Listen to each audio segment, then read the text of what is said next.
ಬೆಳಗಾವಿಯ ಸುವರ್ಣ ವಿಧಾನಸೌಧದಲ್ಲಿ ನಡೆದ ಪತ್ರಿಕಾ ದಿನಾಚರಣೆ ಹಾಗೂ ಕಂದಾಯ ದಿನಾಚರಣೆಯ ನಿಮಿತ್ತ ಉಪಮುಖ್ಯಮಂತ್ರಿ ಡಾಕ್ಟರ್ ಜಿ ಪರಮೇಶ್ವರ್ ಪಾಲ್ಗೊಂಡಿದ್ದರು.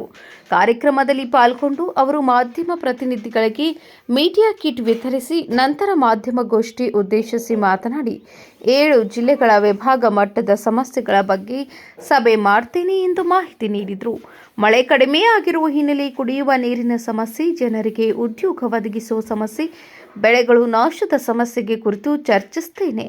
ಮಳೆಯಾಗದ ಕಾರಣ ಬಿತ್ತನೆಯಾಗಿಲ್ಲ, ಅದರ ಪರಿಣಾಮ ಜನರ ಮೇಲೆ ಆಗಿದೆ ಅನ್ನುವುದರ ಸಮಸ್ಯೆಯ ಬಗ್ಗೆ ಅವಲೋಕನ ಮಾಡ್ತೇನೆ.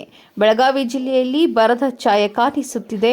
ಕುಡಿಯುವ ನೀರಿನ ಸಮಸ್ಯೆ ಕಾಣ್ತಿದೆ. 7 ಜಿಲ್ಲೆಗಳಲ್ಲಿ 20ರಿಂದ 30ರಷ್ಟು ಮಳೆಯಾಗಿದೆ. ಜಲಾಶಯದ ಮಟ್ಟ ಅತ್ಯಂತ ಕೆಳಮಟ್ಟಕ್ಕೆ ಇಳಿದಿದೆ. ಮಳೆ ಆಗದಿದ್ದರೆ ಇತಿಹಾಸ ಸೃಷ್ಟಿಯಾಗಲಿದೆ. ಕುಡಿಯುವ ನೀರಿನ ಸಮಸ್ಯೆಯಾಗದಂತೆ ರಾಜ್ಯದಲ್ಲಿ ಪ್ಲಾನ್ ಆಫ್ ಆಕ್ಷನ್ ಮಾಡಿದ್ದೇವೆ. PD ಅಕೌಂಟ್ನಲ್ಲಿ ಪ್ರತಿ ಜಿಲ್ಲೆಯಲ್ಲಿ 5 ಕೋಟಿ ಹಣ ಮೀಸಲು ಇಟ್ಟಿದ್ದೇವೆ ಎಂದರು. ಇನ್ನು ಪಾವತಿ ಖಾತೆ, ಹಕ್ಕುಪತ್ರ, ಕಂದಾಯ ಗ್ರಾಮ ಆಕಾರ ಬದು ಮಾಡಲಾಗ್ತಿದೆ. ಕಳೆದ 3 ವರ್ಷದಿಂದ ಈ ಕಾರ್ಯ ನಡೆಯುತ್ತಿದೆ.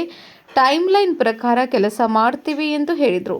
ABC ಕೆಟಗರಿ 3 ವರ್ಷದಲ್ಲಿ ದೇವಸ್ಥಾನವಿದೆ. ಜಮೀನು ಒತ್ತುವರಿಯಾಗಿರುವುದು ಕಂಡು ಬಂದಿದೆ. ಸರ್ವೆ ಮಾಡಲು DCಗೆ ಸೂಚನೆ ಕೊಟ್ಟಿರುವೆ ಎಂದರು.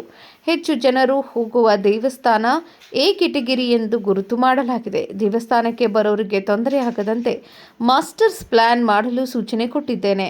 ದೇವಸ್ಥಾನಕ್ಕೆ ಬರೋ ಹಣ ಅಲ್ಲಿಯೇ ಖರ್ಚು ಮಾಡಬೇಕು. ಪ್ರಾಧಿಕಾರ ಇಲ್ಲವೋ ಅವರು ಸರ್ಕಾರಕ್ಕೆ ಪ್ರಸ್ತಾವನೆ ಸಲ್ಲಿಕೆ ಮಾಡಬೇಕು.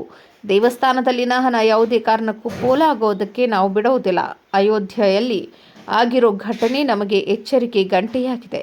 ಇನ್ನು ಪರಮೇಶ್ವರ್ ಅವರ ಮಾತಿನ ಮಧ್ಯೆ ಮಾತನಾಡಿದ ಜಿಲ್ಲಾಧಿಕಾರಿಗಳು, ದೇವಸ್ಥಾನದಲ್ಲಿನ ಹಣ ಯಾವುದೇ ಕಾರಣಕ್ಕೂ ಪೋಲಾಗೋದಕ್ಕೆ ನಾವು ಬಿಡುವುದಿಲ್ಲ. ಅಯೋಧ್ಯೆಯಲ್ಲಿ ಆಗಿರುವ ಘಟನೆ ನಮಗೆ ಎಚ್ಚರಿಕೆ ಗಂಟೆಯಾಗಿದೆ.